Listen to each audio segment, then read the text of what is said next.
So he'd go to the park and he'd run around and have a bit of a sniff and always do a poo in about the same area. And I'd watch him doing a poo and he'd always have this hangdog look on his face. So he'd be worried, and I wanted to say to him, Murphy, I'm the pack leader here. I'm the alpha male, okay? You can just relax. He's like, no, I can't. This is the most vulnerable an animal can be. I've got to get this done so I can run. And I think that we're exactly the same, especially if you're taking a shit in a park. Now, that's the laughter of recognition right there, where a lot of you have thought, I'm going to walk this home, and then you realise you've bitten off more than you can chew, and you're in a garden on Edgecliff Road. Sorry to the people that own that place. Or you're in a park somewhere, and then you're attuned to every twig, snap and a leaf fall, aren't you? It's like...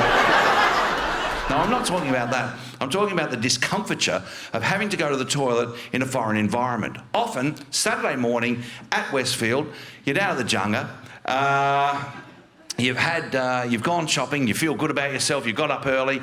To celebrate, you're going to have some mud cake and a double shot latte from Michelle's Patisserie, and then you need to go to the toilet, okay? You don't want to go to the toilet at a shopping centre. No one does. Plus, this is Saturday morning, okay? This is the big one. You've worked all week for this. You want to be at home for this, baby. You want to lean back on this, all right? You want to maybe do this in the nude. Who doesn't want to take a shit in the nude on a Saturday morning? Just really relax and then into the shower. But I know, you've had to have a coffee at the shopping centre and off you go. Down that purple-lit corridor with its weird hue to discourage junkies, but makes the rest of us feel like sex pests. There's always that woman with a pram scowling at you. It's like, relax, love, I'm taking a shit, all right? You go into the toilet, you push the door open, there's always that guy washing his hands, staring at you in the mirror. It's obviously in the women's toilet as well. Then you push the cubicle door open and there's a lot of Freudian stuff here. There's a lot of primal activity going on in the psyche. You shut that door behind you and you see something obscene written on one wall or smeared on the other. You expect to see an eye through a hole in the wall staring at you. And just to illustrate our fear in that situation, if somebody tries that door whilst you're in there, you always refer to yourself in the third person. There's somebody in here.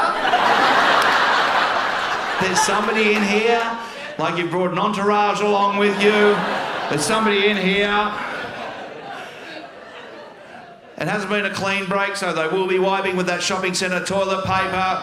It comes in the stainless steel box with 2 boxes inside there and comes off in these small sheets. It's like lunch wrap on one side and tracing paper on the other. It's not very good at removing fecal matter, but it's excellent at spreading it around. It's slippery paper, it's no good. And if one box runs out, you've got to jam that through, and there's sharp edges on that stainless steel box, and you've got to push the other one into position, and you could skin your knuckles, and you don't want an open wound in this environment. You'll die of a horrible bloodborne infection. There's somebody in here, move on. Of course, the toilet paper technology has moved on now. You don't get the stainless steel box as much as you do a massive tractor wheel of toilet paper on that wall. And it hasn't got the strength or integrity to draw its own weight around. So you just, oh, I've got a postage stamp, can't use that. I'll have another go, oh, a handful of confetti, fuck this. And so you get your arm in there and it's like, come on! Come on! And you've got to be careful, you don't want the massive tractor wheel hubcap to bounce off and end up in your lap, okay? When really you should just tell the truth. If somebody tries that door, you should say, I'm in here.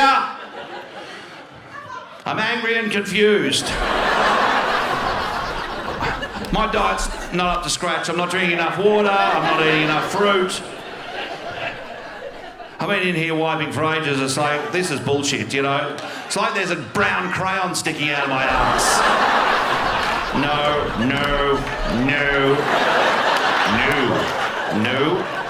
And then you blunt the crayon and then there's more crayon! Where's it coming from? Just got to stay in here till finally you've wiped all the crayon away, you get the red texture. Yes. Now I can go.